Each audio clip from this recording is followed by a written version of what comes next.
आकाश दोनों प्रभु की आवाज सुनेंगे। संसार के सब प्राणी उसका ही नाम लेंगे। धरती आकाश दोनों प्रभु की आवाज सुनेंगे। संसार के सब प्राणी उसका ही नाम लेंगे। धरती आकाश दोनों।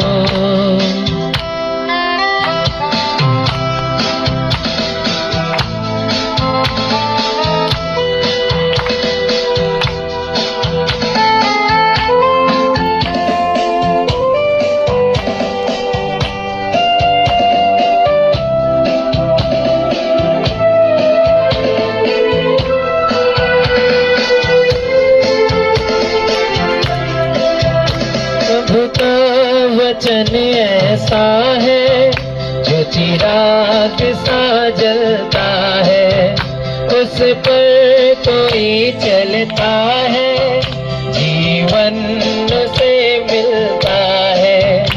उसके नियम को जो माने वो कभी भी ना भटकेगा। संसार के सब प्राणी उसका ही नाम लेंगे। धरती आकाश दोनों।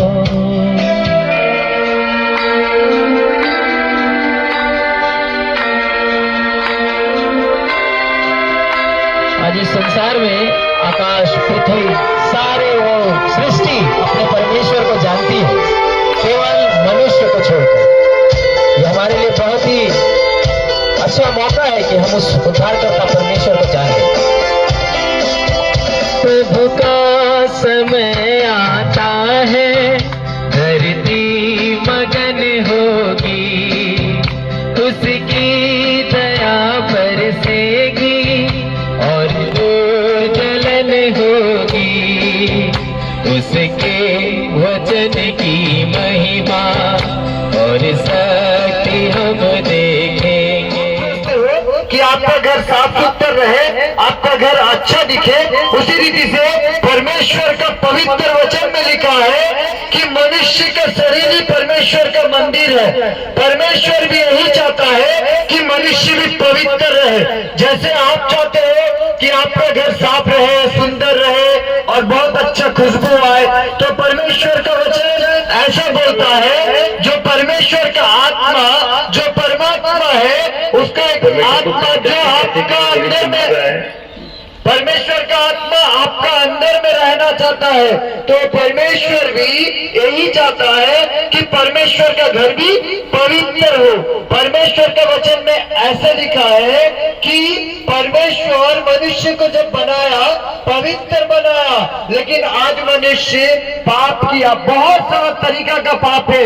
देखिए, कोई झगड़ा करता है, कोई एक दूसरे को काटेगा, मारेगा बोल के सोचता है। देखिए, दारू पीने का बारे सोचता है, या फिर छोटा छोटा बच्चा लोग आज गलत गलत चीज करता है। तो बहुत तरीका का धोखाबाजी है, चीटिंगबाजी है, बहुत सारा चीज। ये सभी चीज देखिए परमेश्वर का दृष्टि में पाप है, लेकिन परमेश्वर दुखी है। आज मनुष्य पाप भी कर रहा है एक तरफ से और भक्ति भी कर रहा है एक तरफ से। परमेश्वर बोलता है कि तेरा भक्ति मेरे तक आने के लिए पहले तेरे को पवित्र होना चाहिए। और मनुष्य पवित्र कैसा होगा?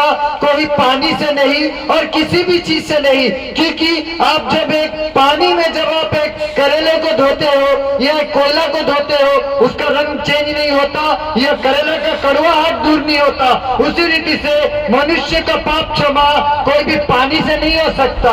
मनुष्य का पाप क्षमा उस पवित्र लहू। बाद हम परमेश्वर का कुछ वचन को आपको सुनाएंगे, हम यहाँ से चला जाएंगे।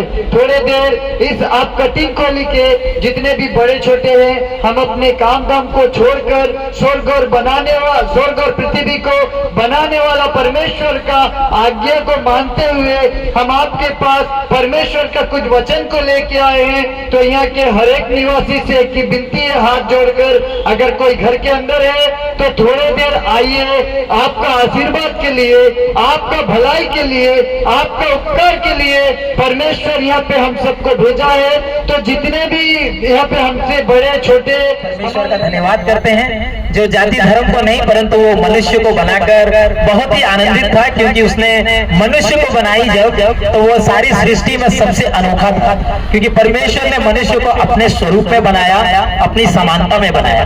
पर मनुष्य जो पहले से ही मनुष्य अपने जिंदगी में ऐसा कुछ रखा जिसके वजह से कुछ गलतियों की वजह से वो परमेश्वर से दूर हो गया।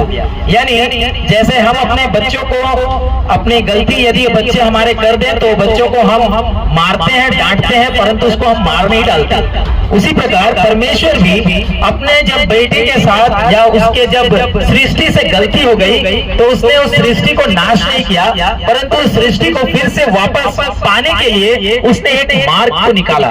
जैसे हम अपने बच्चों को दंड इसलिए देते हैं ताकि वो बच्चा आने वाले समय में भविष्य में जाकर ऐसी कोई गलती ना करे जिससे उसका जीवन खराब हो जाए या उसका जीवन ऐसा हो जाए जिससे वो देखकर रोता रहे, बिलखता रहे और उसे देखकर उसके माता पिता दुखी हो जाए। इसीलिए हम क्या करते हैं, अपने बच्चों को मारते हैं, पीटते हैं, समझाते हैं ताकि वो सही मार्ग में चले। उसी प्रकार परमेश्वर ने अपने सृष्टि को, जो उसका बेटा आदम पहला सृष्टि था जो बिगड़ गया था और जो जिसने पाप करके वो उससे अलग हो गया था, उसे बचाने के लिए उसने स्वयं अपने पुत्र को इस पृथ्वी पर भेजा।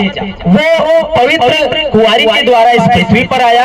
अभी हम कुछ दिन पहले ही हमने क्रिसमस का त्योहार मनाया। इसी दिन को हम मनाते हैं कि यीशु मसीह इस दुनिया में आए और उसके बाद वो यहाँ पर पवित्र जीवन जिया, पवित्रता के साथ में रहा और पूरे संसार में ऐसा कोई मनुष्य नहीं था कि उसके अंदर में किसी प्रकार की पाप को दिखा देता।